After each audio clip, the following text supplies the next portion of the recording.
Okay, so as these lectures are being recorded for the future audiences, so I'm rather unsure about the greetings of the day. But to be on the safer side, I would say that greetings of the day and season to whoever is watching these lectures. So first of all, let me tell you what these lectures are about and what their nature is going to be. These lectures are first of all meant for undergrad students.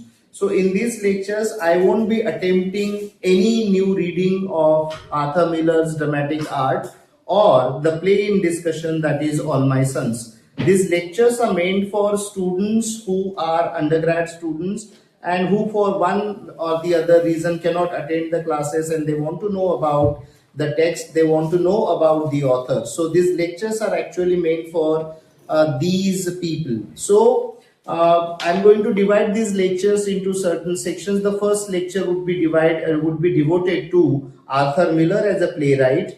I will be talking about his biographical details and some of the salient features of his art.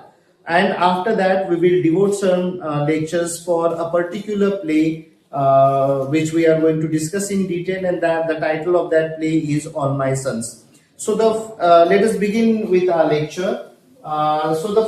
First of all, let us talk about some of the biographical details of the author in discussion, author in question, that is Arthur Miller. Arthur Miller, as you can see, was born in Harlem, a part of New York, in the year 1915. Now, this particular year is very important because that denotes that when Arthur Miller was in his teens at that time, America actually witnessed one of the major events of the last century, and that event was the market crash of 1929. Now, why this crash is important? What this crash was about? This crash was about the the downside of capitalism, the underbelly of capitalism. In single day, the entire wealth of thousands and thousands of people was just wiped out, and people came on the streets. So Arthur Miller was actually born in an America which was undergoing this economic upheaval, and that has actually influenced his outlook. Now, the crash of 1929 also questioned the very idea of the American dream. Now, I will speak about the idea of the American dream when the appropriate time arrives.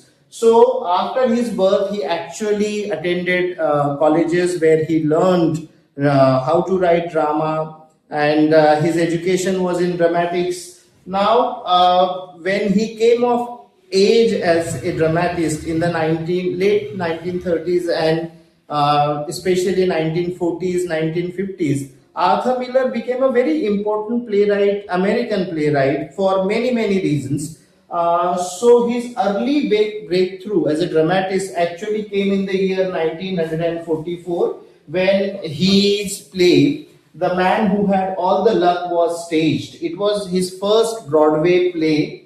In 1947, he published the play which we are going to discuss. The play was staged in the same year, All My Sons. In 1949, he published his masterpiece, The Death of a Salesman. Death of a Salesman is a play which is still very relevant. In fact, most of his plays are very relevant because of their political nature. In 1953, he came up with another play which was also very important play. The title of that play is Crucible. I will talk about these plays a little bit, and then later on we will move on to the next slide. Especially, I'll talk about Death of a Salesman, and The Crucible. These two plays I will talk about. I will not spend some time on All My Sons here because that is the play which we are going to discuss in detail in any way. And The Man Who Had All the Luck is a slightly immature work of a dramatist who was coming of his own. He was coming into his own. So now what these plays are about. Death of a Salesman is a play about the nature of American dream and the problems which the American public was facing at that time, and it shows as to how America was engulfed completely in the mire of capitalism, And this particular play, 1953, is very the play The Crucible, which he came up with in 1953, is very important because this is through and through a political play. America of the 1950s was experiencing a kind of fear psychosis which was generated by Senator McCarthy. It was the decade after Second World War, and the Cold War was just beginning its pace. And at that time, Senator McCarthy accused the American institutions that they are full of communist sympathizers, and because of that, there was a kind of political witch hunt which was going on. And this particular play, The Crucible, deals with that particular theme, as I should say. Now let us pay some attention to the historical and social context in which Arthur Miller wrote his plays. If we look at the first slide here, the Great Depression, economic collapse of that particular period, which I've already talked about, that was the time when Arthur Miller was actually growing up. As I've told you that one of the major events of the last century for American public has been the market crash of 1929. Now this crash played a very important role because up to that point in time, everybody believed that America is really moving ahead, is progressing by leaps and bounds economically. But 1929 gave a wake-up call. It was a reality check for the ambitions and aspirations of the Americans, because it showed that capitalism as an economic system was full of so many dangerous spots. It can create problems for people, and American public did witness such a thing in 1929. Now, the second aspect which is very important is post-war anxiety. Now, what do I mean by post-war anxiety? I've hinted at it a little bit, but let me explore this idea in further detail. And the idea is, after the World War, after the end of Second World War, that is 1945, the world was divided, ideologically divided into two camps. The first camp was led by the then USSR, United States of Soviet Russia, and USA, that is United States of America. And the ideological divide actually talked about two camps. The first camp was led by the USSR, who believed in that particular camp. The members belonging to that particular camp, they believed in socialism, communism, and the dictatorship of the proletariat. That was their political way of achieving their goals. And the second camp, which was led by United States of America, believed in market economy and liberal democracy. So after the end of the war, there was a kind of scramble of getting as many participants or as many members in one's group. So Russia was collecting members so that its aims can be bolstered. And USA was also doing the same thing. USA was also collecting members so that their camp becomes stronger. So the world of the 1950s till 1990s, 1990, the collapse of Berlin Wall, the collapse of Soviet Russia actually ended the Cold War. But 1945 to 1990, this particular period is marked by that political event which we call as Cold War. Cold War was not only a competition between two rival camps, but it actually, the presence of Cold War, the problems of Cold War, the fear psychosis which this Cold War created, percolated in the lives of the common people. And Miller, being a master dramatist, actually dramatized that particular idea very well. And to tell you one more fact, that Miller himself was accused of being a communist. So what happened? The situation, the social, political, cultural situation in America was actually a symptom of that fear psychosis, because in the 1950s, Senator McCarthy, as I already told you, launched a campaign where he wanted to purge each and every American institute of the presence of the left sympathizers or the sympathizers of United States of Soviet Russia, and it gave rise to a tremendous political witch hunt, which Miller was also a victim of. Charlie Chaplin was victim of that. There were other people who were victim of this witch hunt, and Miller actually has written a fantastic play about this fear psychosis in 1953. The title of that play is The Crucible. Now, I've already talked about McCarthyism, then the political courage which he showed in his plays. So, the economic condition of America, the economic system which America adopted, that is capitalism, Miller's play talk about these very important things. Or Miller, let us say, let us reverse the equation and let us say that these factors actually influence Miller's plays to a great extent. Miller was actually addressing these issues. The first being the economic collapse, the economic anxiety, the second being the political climate of the country, the third being the post-war anxiety which everybody was experiencing. So these are the factors which really shaped up Arthur Miller as a playwright. Now, if we look at his writing style, that is very important. A man, as Buffo has taught us, that style is the man. So let us look at some of the stylistic features of Miller's playwriting or Miller's dramaturgy, let us say. If you look at some of the features of his plays, for example, the dialogues. The dialogues are very naturalistic. The dialogues, they mimic the everyday speech. They capture the emotional nuances. If you look at, because when we study drama, the most important thing for us is dialogue.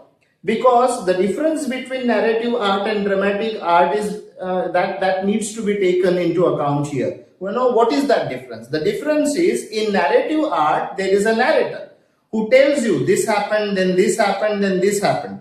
But in dramatic art, things are not narrated, things are dramatized. So how does one keep track of the development in plot and structure? By means of dialogue, by means of situation. When two characters come and when they talk to one another, this is how the reader or the audiences becomes privy to what is going on in the lives of those people, or what are their motivations, how are they going to act. And that is why if you look at Miller's dialogues, they appear to be very naturalistic and they are full of emotional nuances. I remember a very famous dialogue from, let me remind you of that dialogue to you, in one of the plays, one of the most important plays which he wrote, and the title of that play is The Death of a Salesman, where Willy Loman is rejected by his company. Willy Loman says a very simple line, but that line is full of nuances, that line is full of naturalism. Now, what exactly does he say? He says, when he is thrown out of the job because he is no longer a profitable person for that particular company. And the commerce people, they always talk about the assets and liability. As long as you earn, you are an asset. As long as the moment you stop earning for a company, you are a liability. Now, Willy Loman has become a liability, and when he's given the pink slip, that is when he's terminated from his contract, Willy Loman says something very important. He says that you cannot eat the oranges and throw away the peel. Human life is not just like that, and that particular dialogue has a tremendous emotional resonance. So the first feature of his playwriting is his naturalistic dialogues. The second thing is, his characters are explored in a very detailed psychological, method. So psychological depth of his characters, that is also one of the features of his playwriting. That is one of the features of his dramaturgy. Now, another very important element of any drama is the character. And when the characters are convincing, when the characters are lifelike, then that creates tremendous amount of appeal regarding that particular play. So if you look at Miller's plays, you would see that they are habituated by individuals who are deeply unique and who actually are, psychology. I mean, their portrayal is all-rounded. We always talk about when we discuss drama, when we discuss any narrative art, and whenever we talk about characters, we always say that there are flat characters and there are round characters. So if I could use the same terminology, I would say that Miller's characters are rounded characters. They are not flat characters. They change. They are full of psychological realism. So that is another feature of his playwright. Then historical register. Miller is a master playwright in another regard, and that is whenever his plays are situated, the language which is used by the characters actually resonates the historical period, right? For example, the Crucible. Now, the particular play Crucible is based in 1700s. So, characters who are created by Miller in that play, they do not speak modern English, or they do not speak modern American English, to be more precise, but they would speak in an archaic manner. So that truthfulness of the character, the truthfulness of the setting that comes out. And the next feature is symbolic function. Language offers realism, symbolism, and multiple interpretations. Now, Miller's plays offer you that kind of a scope for interpretation. So these are some of the features of his playwriting. Now, let us talk about some of the influences and the writing tradition. As one of the most important poets and thinkers of the last century, T.S. Eliot has taught us in his beautiful essay, Tradition and Individual Talent, that any tradition continues. Any new talent, what does that new talent do? That new talent actually just complements the tradition. It becomes one of the traditions.